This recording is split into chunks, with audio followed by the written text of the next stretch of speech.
गांव के लोगों से बता दिया था कि टॉप 3 में निश्चित है। इसको मैसेज किए थे जिस दिन इंटरव्यू आया था कि आपका टॉप 3 में निश्चित आएगा। अभी मेरे कोचिंग में 20 बच्चे एग्जाम दिए, उसमें 17 बच्चों का 90+ मार्क्स आया।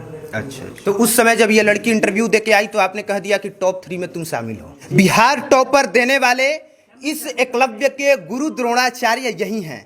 हालांकि होना ये चाहिए कि हम किसी सरकारी शिक्षक से अगर ये सवाल कह रहे होते, पूछ रहे होते तो हमें ज़्यादा आनंद आता। लेकिन अफसोस की बात यह है कि सरकारी शिक्षक लोगों का हाल क्या है ये बताने की ज़रूरत नहीं, और आज मैं उन लोगों पर बात नहीं करूँगा। सर, कब से पढ़ा रहे हैं आप?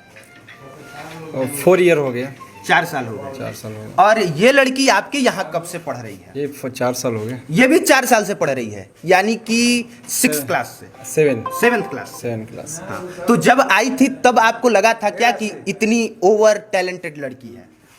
एक्चुअली इन लोग जब पढ़ती थी तो ऐसा लगा, मतलब इन लोग का जो सेल्फ स्टडी करने का मतलब कैपेसिटी था। अभी के पेरेंट्स क्या है, बहुत सारे गांव एरिया है, 15 को टीचर खोजते हैं, संस्कृत के अलग रखिए, हिंदी के अलग रखिए। इन लोग का ऐसा बात नहीं है। इन लोग सेल्फ स्टडी भी, जैसे SST में 99 नंबर लाना एक बहुत बड़ी बात है। इसका मतलब लड़की होकर एक्स्ट्रा नॉलेज, न्यूज़ से भी मतलब, और मेरिट था इन लोग में। थोड़ा लगा हमको कि गाइडलाइन थोड़ा सा हम लोग करेंगे तो इन लोग निकल जाएगी।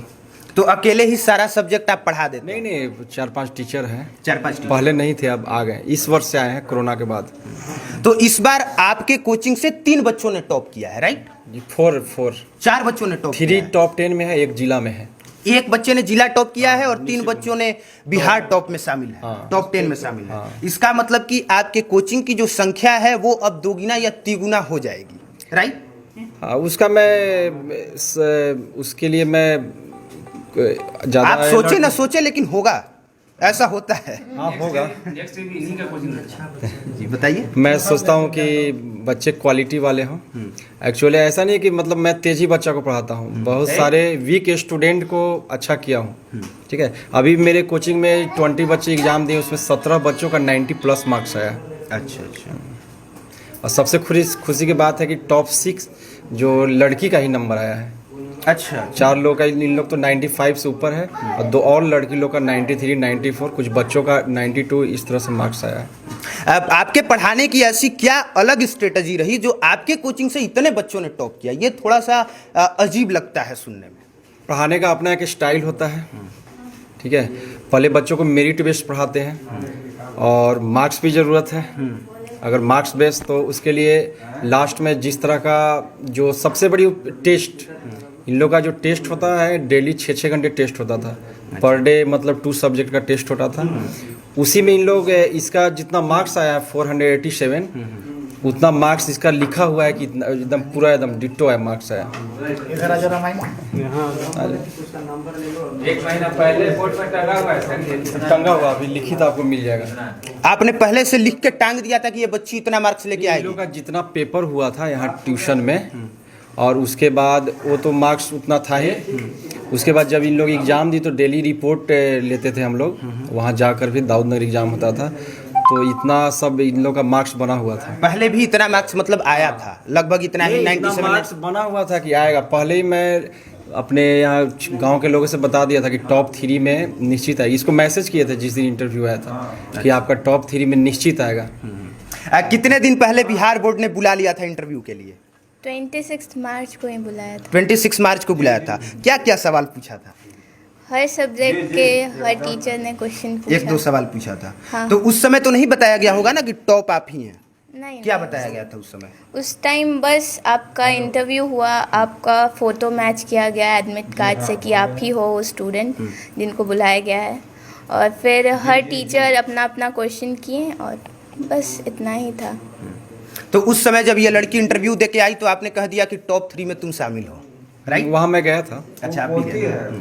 और मेरे को आइडिया था, मतलब वहाँ तो कम से कम 500 बच्चे आते हैं, लेकिन फिर भी जो इंटरव्यू के लिए बच्चे जाते हैं तो गांव एरिया है, थोड़ा हो जाता है कि बच्चे टॉप करेंगे, लेकिन ऐसा बात नहीं रहता है।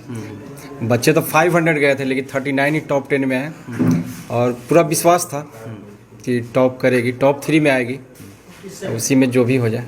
बाकी हम उनके गुरुजी से बातचीत कर रहे थे और आखिरी में ख़त्म करते करते बस मैं यही कहूँगा उन 20% बच्चों के लिए जो इस बार परीक्षा क्रैक नहीं कर पाए कि ये कागज़ की टुकड़ी तुम्हारी ज़िंदगी डिसाइड नहीं कर सकती। हो सकता है कि तुम में से कुछ बच्चों का पढ़ने में मन नहीं लगता होगा, कुछ बच्चों का किसी और चीज़ में मन लगता होगा, कुछ बच्चे कुछ और करते होंगे, कुछ बच्चों की तबीयत बेहद ख़राब रही होगी और कुछ बच्चे होंगे उस टाइप के जो परीक्षा पास करने के काबिल ही नहीं थे।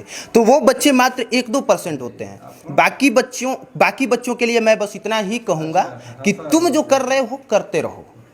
अगर टॉप नहीं भी किए, अगर पास नहीं भी हुए तो क्या हुआ, अभी ज़िंदगी ख़त्म नहीं हुई है, यहाँ से लड़ाई शुरू होती है। ये ज़रूरी नहीं कि जो बिहार टॉप कर गया उसके सारे ख्वाहिश जो है वो पूरे हो जाएंगे। उसे अभी और स्ट्रगल यहाँ से शुरू होता है। यहाँ से ज़िंदगी की समझ आती है और यहाँ से समझ में आता है कि आपको कौन सा सब्जेक्ट चुनना है, किस शिक्षक के पास पढ़ना है, कैसे पढ़ना है, पढ़ाई की स्ट्रेटजी क्या है, उसमें पैसा कितना लगेगा। तो यहाँ से संघर्ष की पहली सीढ़ी शुरू होती है। तो पहली सीढ़ी ना तो जीत होती है और ना पहली सीढ़ी हार होती है, बस पहली सीढ़ी एक खूबसूरत शुरुआत होती है।